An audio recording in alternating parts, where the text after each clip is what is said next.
Hello friends, welcome to my channel Miss Recap. Today I am going to explain 2020 adventure comedy family movie called The Magic Kids, Three Unlikely Heroes. The movie begins with a narration from an old book, recounting a time when Earth was dominated by menacing creatures such as werewolves, vampires, demons, and goblins. As the centuries passed by, these fearsome creatures decided to change their way of life and became peace loving beings. Some of them started living with humans undetected, while the others fled to various secret locations across the world. The scene then cuts to the present time, and we are introduced to a young vampire, Vlad, and his father Barnabas, who are driving towards a magical town called Kralsfelden. It appears that the boy's father wants him to start his first year of school at a renowned magic school. Unfortunately, along the way, their navigation system stops working and they are lost in a deep forest. As they stop by a stone bridge, they are suddenly approached by a creepy old man, Quasimodo, who asks for their documents. Turns out that this old man has been serving as the guard of the bridge for over a millennium. He then opens a giant book and reads a prophecy about Vlad, whom he claims is a part of an ancient curse. After verifying their documents, Quasimodo helps them with the way to Kralsfelden. The father and son finally enters the magical town that seems of the medieval era. It's a small and unique town in the middle of nowhere. While driving around the streets, a cyclist suddenly comes on their way, causing Barnabas to hit the brakes in an emergency. The duo steps out to check the man's well-being and finds that one of the bicycle's wheels has mysteriously shrunk. Just then, a police officer shows up at the scene to investigate the incident. Vlad is seen wearing a dark crystal around his neck which seems to be carrying out magic tricks on its own, such as changing the officer's hat. This explains how the bicycle wheel suddenly got smaller.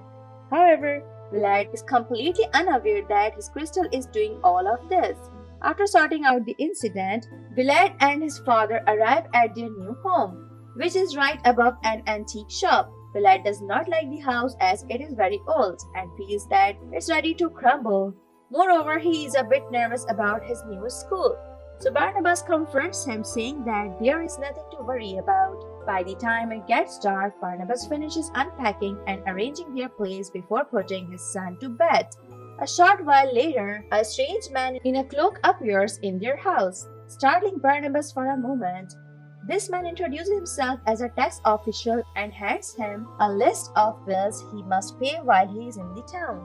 The following morning, Vlad wakes up to find his father, who seems to have stayed up all night tallying the bills. Barnabas then drops him to school for his inaugural day.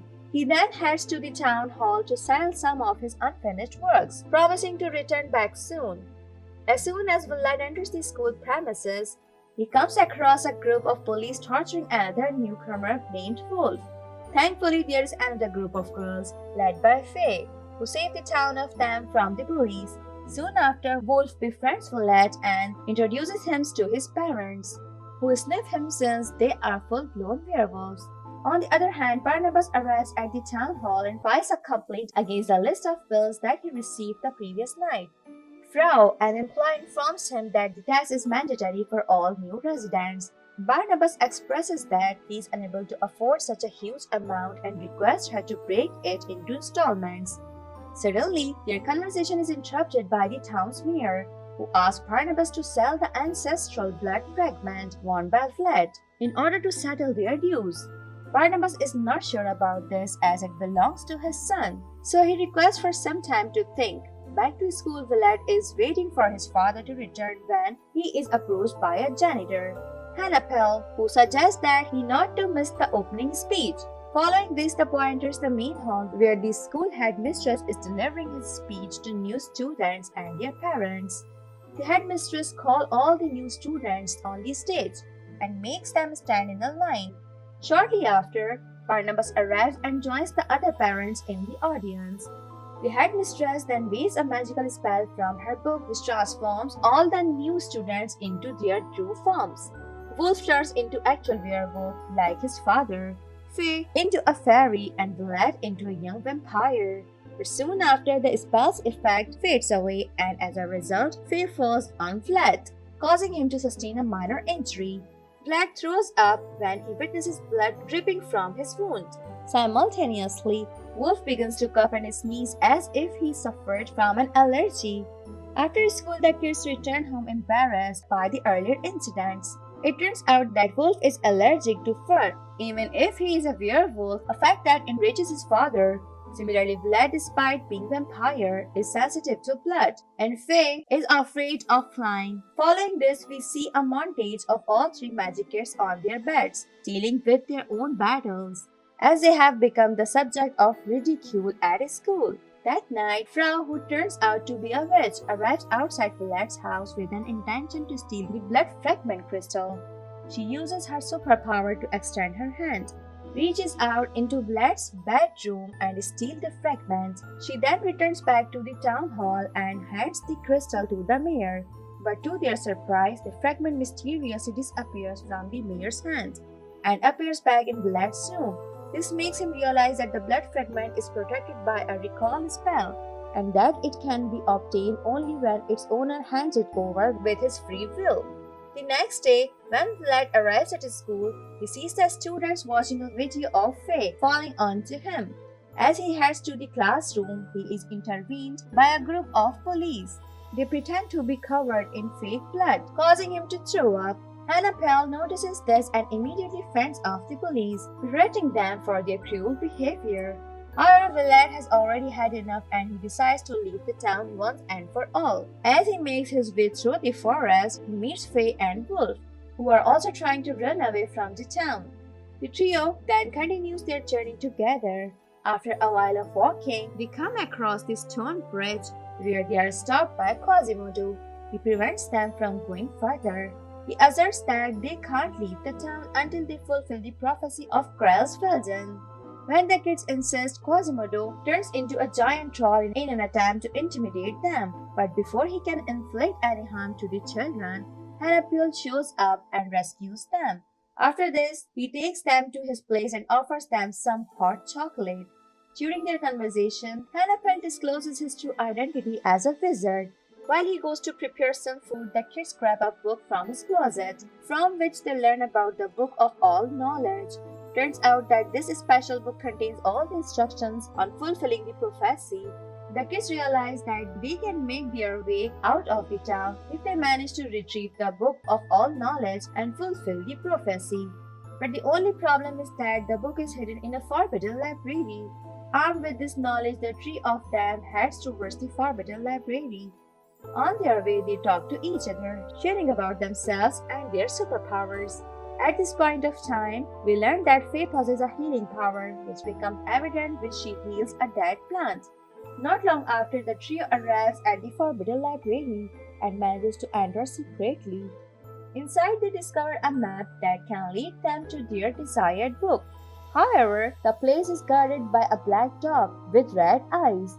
Wolf manages to distract the dog by offering his food, allowing Vlad and Faye to proceed further. The two soon come across a deep abyss that must be traversed to reach the library. At this moment, Vlad uses his vampire sonar powers to locate the invisible pillars in the hole.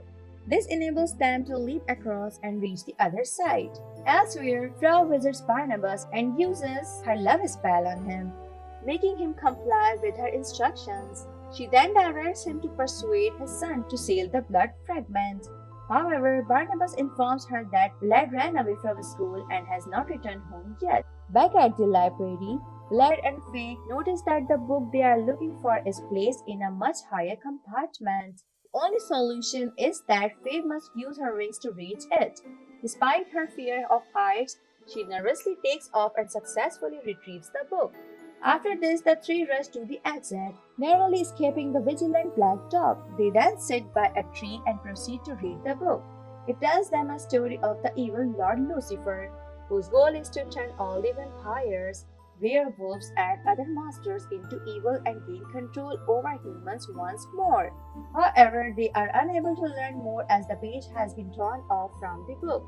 Sensing that something bad is about to happen, the kids decide to alert their parents. On the other hand, the mayor tracks Vlad down with the help of Frau's magical mirror and learns about his success through the Book of All Knowledge. Furious, he orders Frau to do everything she needs and bring the blood fragment to him. Following this, she retains the reverse curse from her potion shelf and sends it after the three children. The spell quickly finds its way inside their bodies, which makes them speak exactly the opposite of what they are actually trying to say. As soon as Vlad arrives home, the possessed father tries to persuade him to sell the blood fragment. Despite the boy's attempts to resist, the cell renders him incapable of doing so. As a result, he hastily rushes to his room and locks himself inside. Later on, the three friends chat in a group call, and Faye says that they have been cursed by the reverse spell, now that they are unable to seek help from their parents. The trio vows to resolve the matter on their own. Later that night, Willard delves into the Book of All Knowledge to gather as much information as possible, but he eventually dozes off. The following morning, when the group reunites, each of them reveals some valuable information that they have gathered. Putting everything together, they discover that the blood fragment has the power to reverse time, turning magical beings back to evil once again. To investigate further, they head to the town hall. However, they must navigate past the police officer's cabin to gain entry. Then they devise a strategy. Wolf and Faye distract the officer while Willard infiltrates. Inside, Willard's crystal is drawn towards the tower, guiding his way up. Upon reaching there, he witnesses a giant area of crystals, and the blood fragment turns out to be its missing piece. As his crystal comes closer to the giant one, the time starts reversing back, changing his backpack into the older version. Before anything can happen further, Willard grabs his fragment and runs away. Simultaneously, the mayor and Frau detect the child presence and rush to investigate the tower but find nobody.